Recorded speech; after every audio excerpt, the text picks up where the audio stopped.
my first question would be, I'd like to relate it to you. So I've seen your previous speeches before on YouTube. You are a specialist in comparative religion. So when you compare Islam and other religion like Hinduism, like quoting scriptures from Bhagavad Gita or something, don't you think there is a possibility to misinterpret it and provide misguidance to those who doesn't belong to that faith? What's your name, brother? Pardon? Your name? Shashi Varman. Okay. And if it is proven that there is a misinterpretation in your speech, does that mean that you failed to carry out your duty as a Muslim professional? The brother asked a very good question, a very relevant question to the topic. I'd like to thank him. His question is that I'm a specialist of comparative religion. I prefer calling myself a student of comparative religion.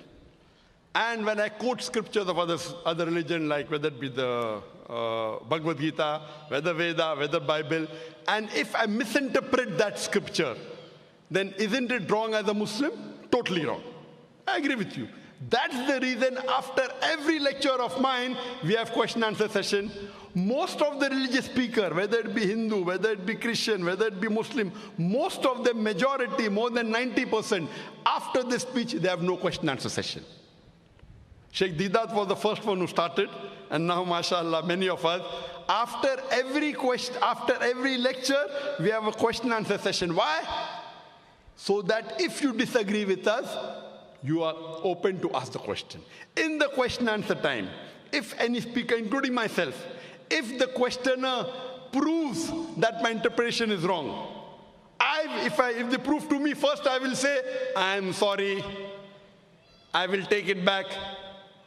If I make a mistake, as a Muslim, compulsory, I would apologize. I would first say, I'm sorry, I misunderstood your scripture. Inshallah, in future, I will not quote it. Never in my life of 25 years of dawah, more than has a single question, mashallah, I can make mistakes. I'm a human being. I'm not perfect. No human being is perfect. Not a single questioner ever quoted me anything and proved me wrong. Alhamdulillah. I can be wrong. I can be wrong.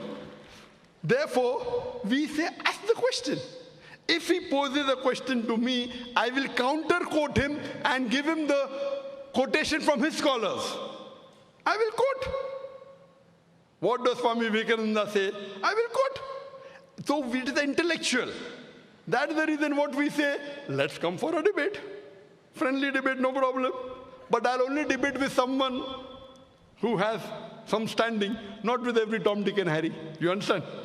You know, if I can get 1 million people for my talk, largest gathering, even if we get 2%, 20,000, I will debate you.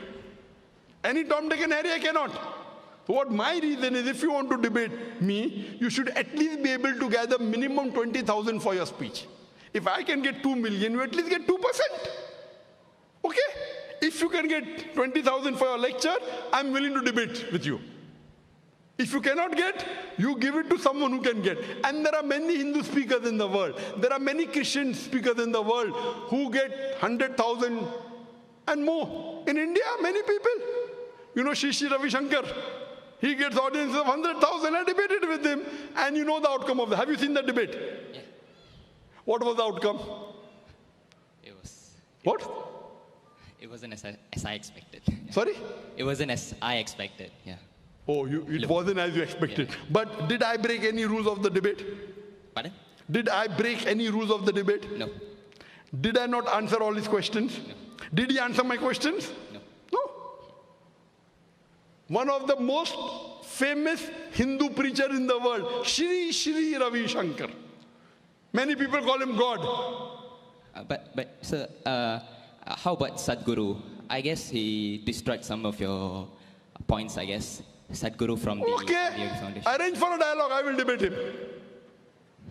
You arrange, I will debate him. Sadhguru is a famous person, ask him. I will debate him. There are some people who have taken his speeches and given answers. Some people, not himself. If he wants, let him arrange. No problem, I will debate him. Okay? Because I know he's famous. Any famous personality, if he wants to debate, I don't want to debate him. He wants to debate me, open, any topic. Any topic on comparative religion. Hinduism and Islam, no problem. Okay, I'm welcome.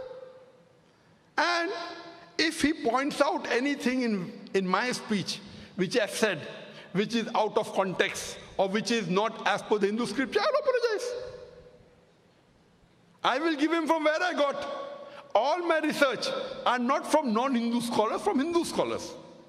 I give the reference. So most of the speakers say, yes, Zakir is right, but.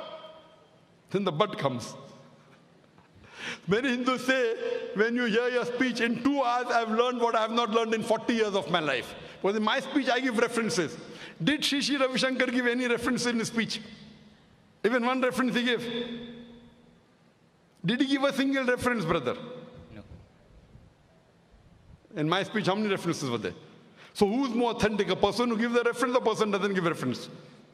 He could have kept a chit. There's no objection. In a debate, you can have notes in front of you, right or wrong. I don't have notes. He can have notes.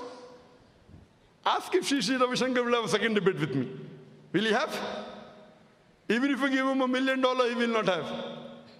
I guess he will. But if he doesn't debate you, I'm sure one day I will. Yeah. Most welcome. The day you can get 20,000 people for your audience, I will debate you. Cool. Now what you can do, question answer. Did I answer your question or not? Yeah, you did. Thank you. Very satisfactorily? Yes. I'm very happy. Thank you for accepting it. And may Allah guide you. And I'll pray for you that you come to the truth, brother. Thank you. Thank you very much. Yes, you're most welcome.